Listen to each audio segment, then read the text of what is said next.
All right. Good afternoon, everybody. I'm Brandon Watson, transportation planner with the North Carolina Capital Area Metropolitan Planning Organization. Thanks for taking the time here today to tune into this. I'm going to give you a brief presentation on the Northeast Area Study Update to give you some context. And then we'll go through a tour of the virtual open house and just kind of open it up for questions, because this was kind of supposed to be an open-ended hour. So other people may be joining later, but I'll be available to answer any questions or walk through to take a look at the materials. This meeting is being recorded so that we can share this with anyone that missed tonight. And if anyone does miss today, they can catch up with us on Saturday morning at 10 a.m. So please help us spread the word if you know anyone. The virtual open house is open until March 10th, 24/7. So feel free to go on there at your leisure. Your feedback is critical to our success, so please reach out with any feedback over the next couple of weeks. WebEx, if you're on WebEx right now, if you're a caller, looks like we have a caller here. If you're a caller, just feel free to unmute and let us know if you have a comment. And then if you are on WebEx, you have the mute and unmute button down at the bottom here. You can view other participants, and you can open the chat box and type in the chat if you would like as well. We're going to quickly talk about what the Northeast Area Study Update is. Where have we been, where we are now in the process, where we're going, and the virtual open house tour. And I'll pause for questions in between there. So what is the Northeast Area Study Update? And if you happen to be at our first public meetings back in the fall, I went through the next couple of slides. And but I did want to provide a little bit of context about who we are and why we plan before diving into the Northeast Area Study Update. First, I wanted to go over a little background on the North Carolina Capital Area Metropolitan Planning Organization, or CAMPO, who's the project sponsor. CAMPO is a federally funded regional transportation planning organization made up of representatives in 5 counties and 19 municipalities. So MPOs like CAMPO exist to provide communities with continuing, cooperative, and comprehensive transportation planning for all modes, including bicycle, pedestrian, roadway, and transit.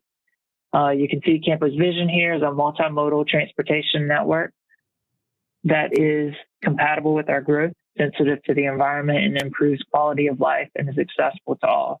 We conduct area studies like this to take a closer lens to specific network issues within a smaller area and have more robust public engagement at a local scale.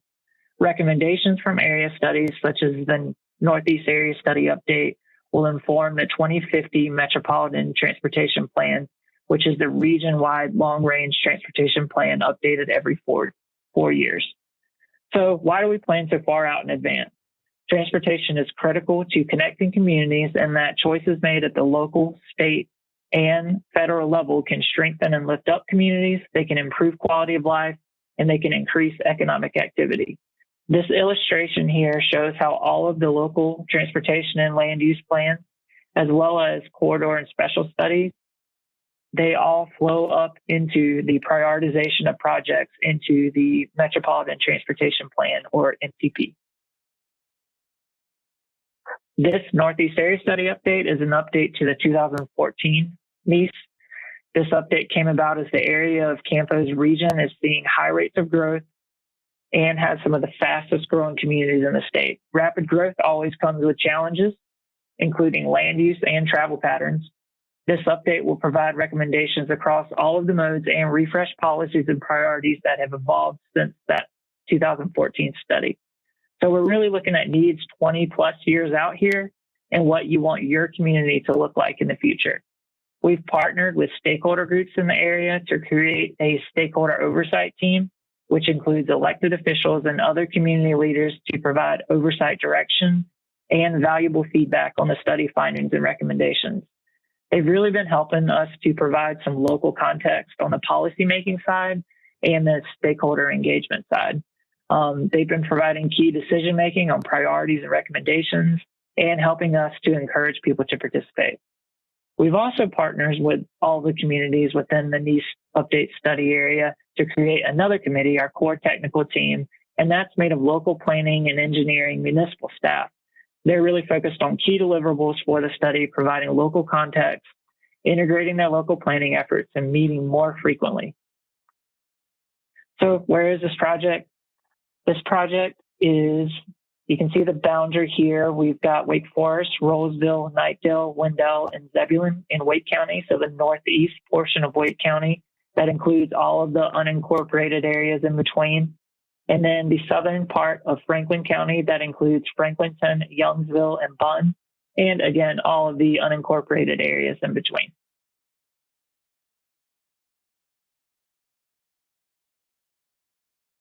All right, so we'll begin with where have we been over the past year. During the last summer, we produced a project website. We're up to over 4,500 visits now at the moment on the project website. We had an online survey gauging people's thoughts on the vision and existing conditions of the area, as well as an interactive web map allowing users to identify problems and areas of interest. COVID obviously has thrown a wrench in our efforts as we were getting started, so we ended up having our stakeholder group virtually, by which we had almost 100 participants in 9 different focus group topics over a 2-day period. We also held 2 different public symposium times, similar to this, but more of a structured presentation type meeting. And one was on a weekday and one was on a weekend, trying to get as many participants as we could.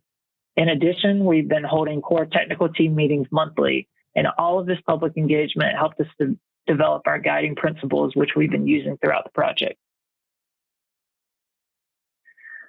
So as far as the last survey and the public input we received, there was a couple of things that I wanted to emphasize before we head into this round of public engagement. The first is on the upper left when we asked how you would spend $100 in transportation. We wanted to note that 51% of the responses went towards non-vehicular modes, which also came up in our stakeholder group discussions. I'm sure COVID had some impact on that response as more people have been getting outside, but many respondents were very interested and focused on non-roadway modes. When asked about future development, where future development should be located, infill areas came up first, whether that's downtowns or currently developed areas or near community and activity centers and schools. But those made up over 80% of the responses. Respondents also suggested we're looking for conservation of our open space and natural areas in the study area, which helps with focusing development in infill and already developed areas. And then lastly, on the very right there, when we asked people what types of developments they would want to see, it was quality of life amenities that came first, whereas housing was mentioned about half as often. During our public symposiums, greenway trails and open space came up a lot as also when we were talking about walking and biking investments, it was filling the gaps and connecting those infill areas. And then last, when we were talking about roadway improvements, you can see to the right there that it was about complete streets and accommodating all modes on the roadway with 53% there, with congested corridors and upgrading old infrastructure not too far behind there. All of this public input led us to our guiding principles. And I really just kind of wanted to go over these themes that were uncovered. Obviously, mobility and mode choice was mentioned a lot, and providing those choices to everyone. Access equals opportunity. That's convenient and efficient access to destinations of health and recreation, as well as transport services, will enhance individual opportunities for growth. And then next was redefining infrastructure, whether that's old crumbling infrastructure to be replaced, or just making sure we're focused on multimodal infrastructure as we build new connecting neighborhoods. Another big part of this one in particular we heard is that older neighborhoods that may not have new transportation projects in their area, and making sure they're connected to the larger network, maybe through retrofitting of their existing roads. Connectivity is also going to be a major one, working with our leadership in the development community to support enhanced connectivity for street and trail networks, and then preserving or enhancing our open space. In the first study, And this one, really, we've heard a lot about that Green Heart open space area in the middle of the Northeast area, which includes the Little River Water Supply watershed, but also that Mitchell Mill Pond State Recreation Area. So protecting sensitive areas are critical to our community and enhancing active and passive investment in our parks. And last, balanced communities, striving to build our communities to balance live, work, and play. Placemaking and urban design will enhance opportunities for balance. Land use and scenario planning was also an important part of this study in coming up with our recommendations. This is showing 4 different land use scenarios and their impact on the regional travel demand model output, evaluating possible future development patterns and how they could impact regional mobility. We basically started with a local plan scenario, scenario 1, which incorporated all of the current local plans projects that are out there.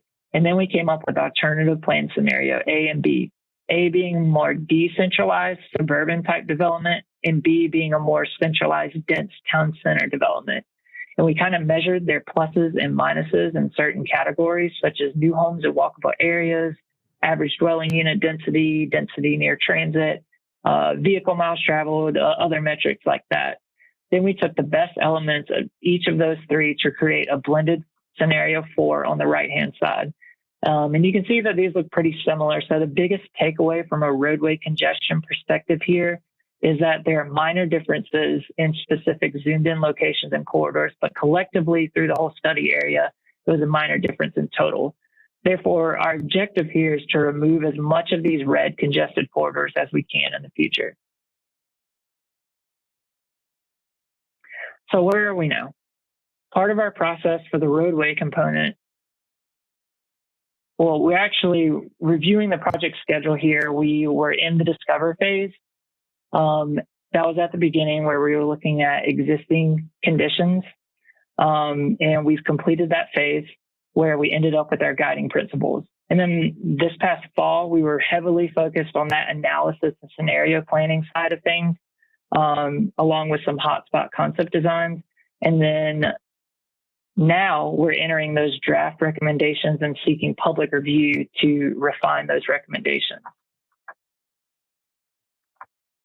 So I wanted to talk a little bit about the roadway validation process really quick. We were looking at our congestion levels in the future or volume over capacity.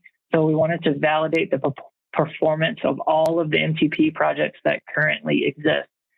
We were trying to see which ones have an effect and which ones might still need to be changed. We incorporated as many of the local transportation plans as possible into this process, and we made them reflect reflective in our total universe of projects. And then we also look for any additional considerations such as interchange or corridor locations that are still operating or expected to be operating above capacity, or looking for widenings, new location roadways, or access management projects that could help ease congestion.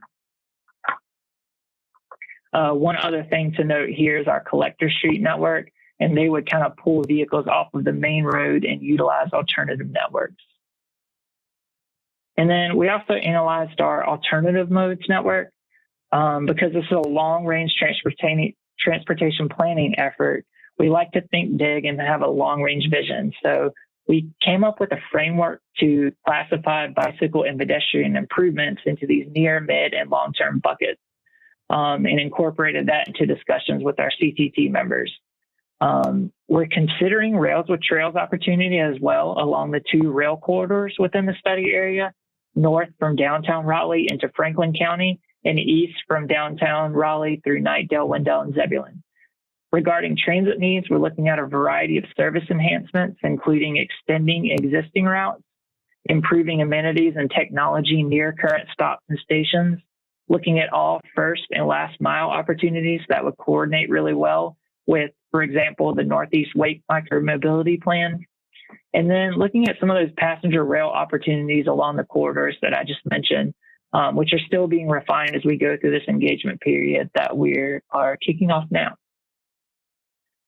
So finishing up here, where are we heading? Our upcoming efforts. We're refining those recommendations now internally and externally with your help as well as prioritizing those recommendations into near, mid, and long-term buckets with public feedback through the survey. We opened the virtual house tent last Monday and now are asking for people to visit, comment on the interactive map, and take the survey until March 10th. Once this public engagement period is over, we'll work on finalizing the recommendations, and we'll be seeking endorsement of all of the local government boards in the area for eventual inclusion in the development of the 2050 Metropolitan Transportation Plan. And this Northeast Area Study Update has a tentative completion date of June 2021. And last, my contact is here. Now I'm going to pause here, see if there are any questions, and then just kind of give a brief rundown of the virtual open house tent and see if there are any questions or comments I can put on the maps for anyone. Are there any questions?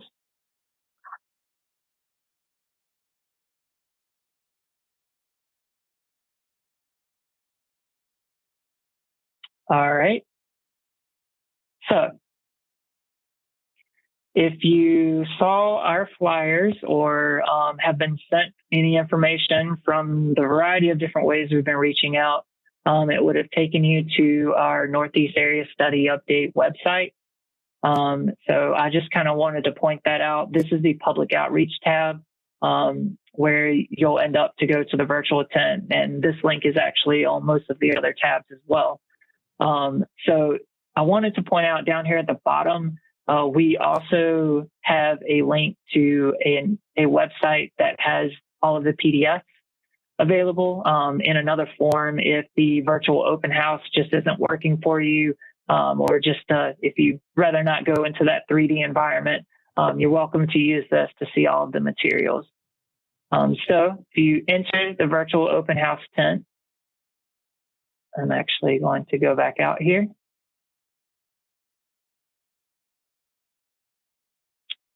As soon as you get here, you'll be at this landing place here right outside of the tent.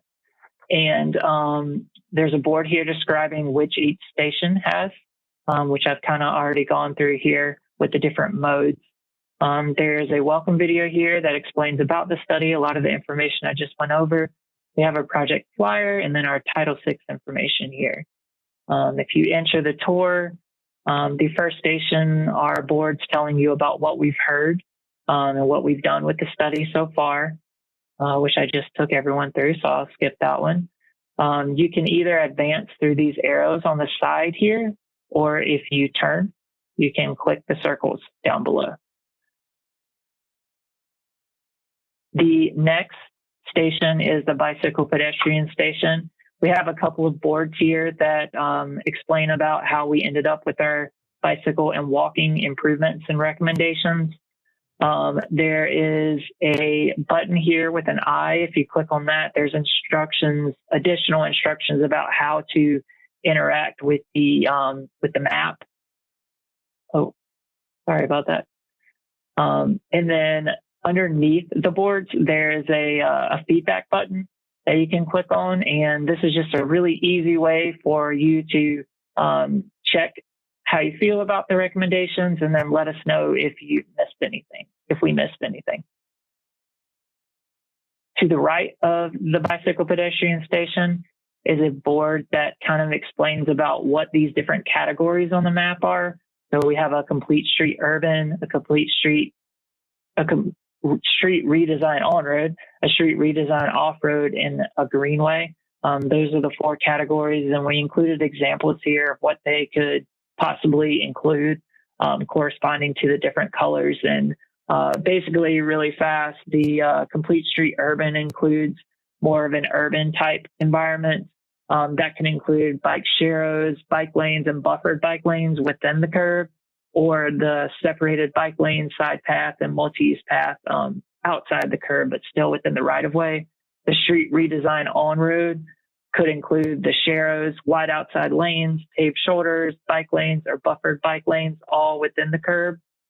The street redesign off-road could include separated bike lanes and side paths. And then the greenway trails are just completely outside of the right-of-way, like maybe in a stream or utility easement, not within a roadway right-of-way. So you can click on the interactive map here.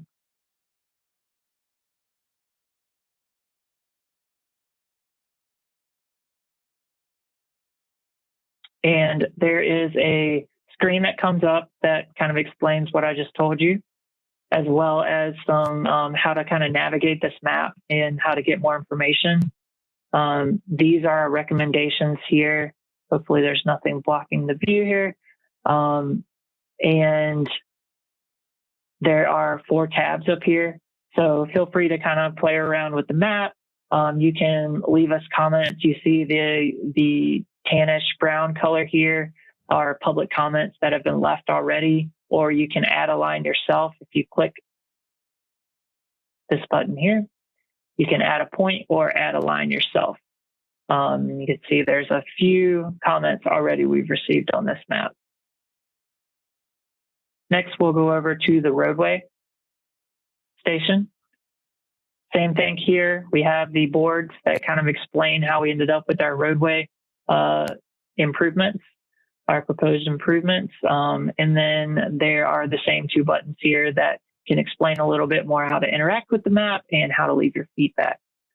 If you click the roadway map,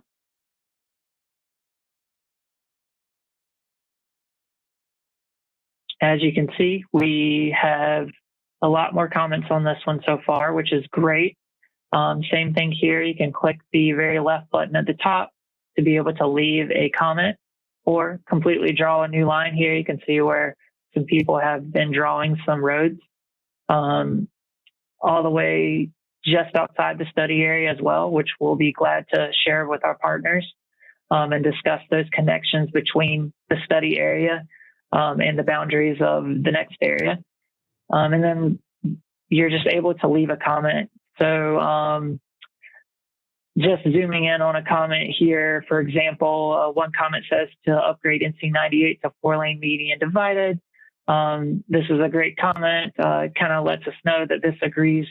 Whoever left this comment agrees with this recommendation, because you can see from the legend here, this green is a widening and realignment, and this is projected to go from a 2-lane to a 4-lane. So I'll move on to the transit station here. The first board kind of explains about our transit improvements and the input we received. And our next board is actually a static map of our transit improvements. That is, you can see here we have 8 different recommendations. So feel free to explore that. Let us know if there are any comments or suggestions there. I've already received a good amount of feedback on the transit improvements. And there's a button here where you can click your feedback. And then the last thing I wanted to cover was in the very middle of the tent here is a survey that is really going to help us put these projects into near, mid, and long-term buckets. So we have all of these recommendations now, a whole universe of projects for the next 30 years or more. So we want to know now, what's important to the community. So these questions are really trying to get at what's important to the community in terms of the different types of projects, including all of the modes. So please fill out the survey if you have time. This is going to help us prioritize all of those projects. And with that, I'm going to just open it up and see if there's any discussion or any questions that anyone has, or if you want me to just zoom in on the map and take a look at a certain area, I'd be glad to.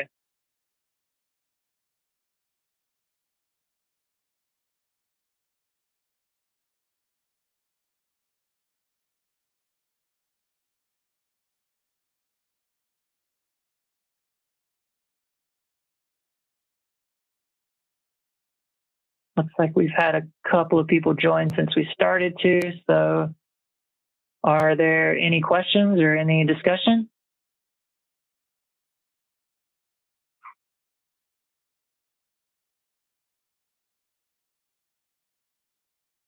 Mr. Foster, it looks like you may be talking. Let me see. You are muted.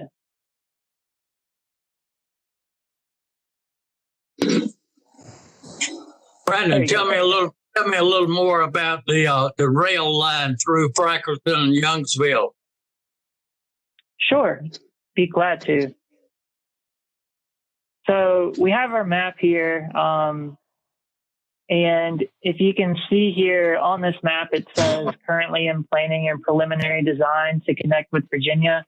So NCDOT is working out, it's called the S line, and this is a passenger rail corridor that they're looking at that would go from downtown Raleigh all the way to Henderson and really beyond into Virginia.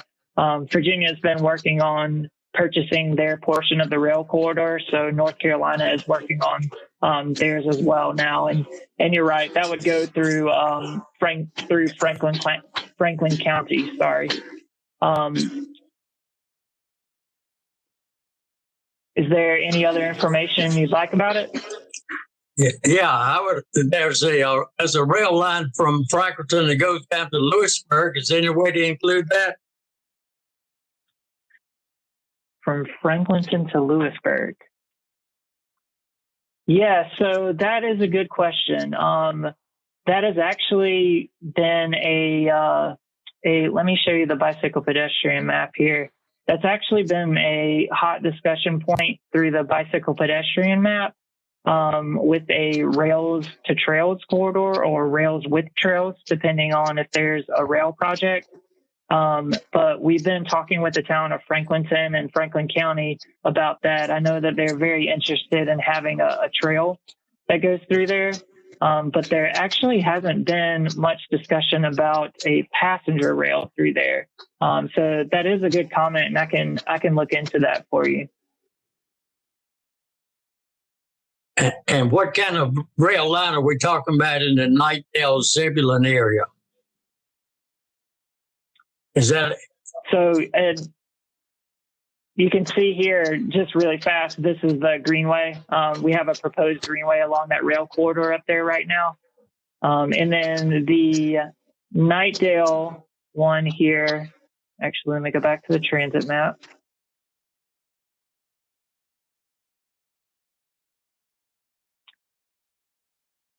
So back in, I believe, I want to say 2004, there was a study, an East Trans study is what they called it, looking at potential passenger rail in the corridor between Raleigh and going eastward through Nightdale, Wendell, and Zebulon.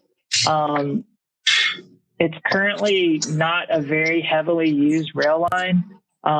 However, there are a lot of issues being discussed about the being able to put passenger rail on that rail line. So what we decided to do with this project was we included commuter rail as a long-term, or we're talking about as a long-term investment.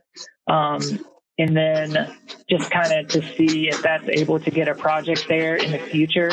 But in the interim, having a rails with trails project that could go alongside the rail corridor. And if there ever is passenger rail through there, to be able to complement that rail service.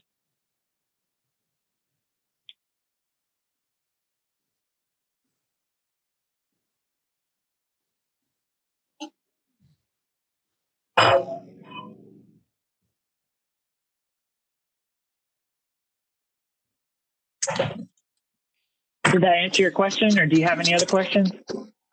No, thank you for that. Of course.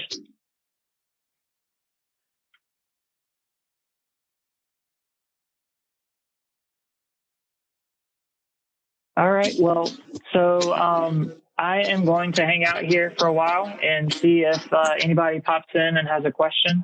That's kind of how we've been directing people to it's an open house. So if you have any other questions or you want me to look at a certain map or look at the interactive map and even put a point for you on there, I'd be glad to do it for you. But otherwise, feel free to stay on and keep looking, or you're welcome to hop off if you're done for this day. But please make sure to tell your friends, family, anybody about this study, as we're we're working through COVID right now and everything is mostly virtual. So we're trying to get as much feedback as we possibly can. And thanks for joining us today.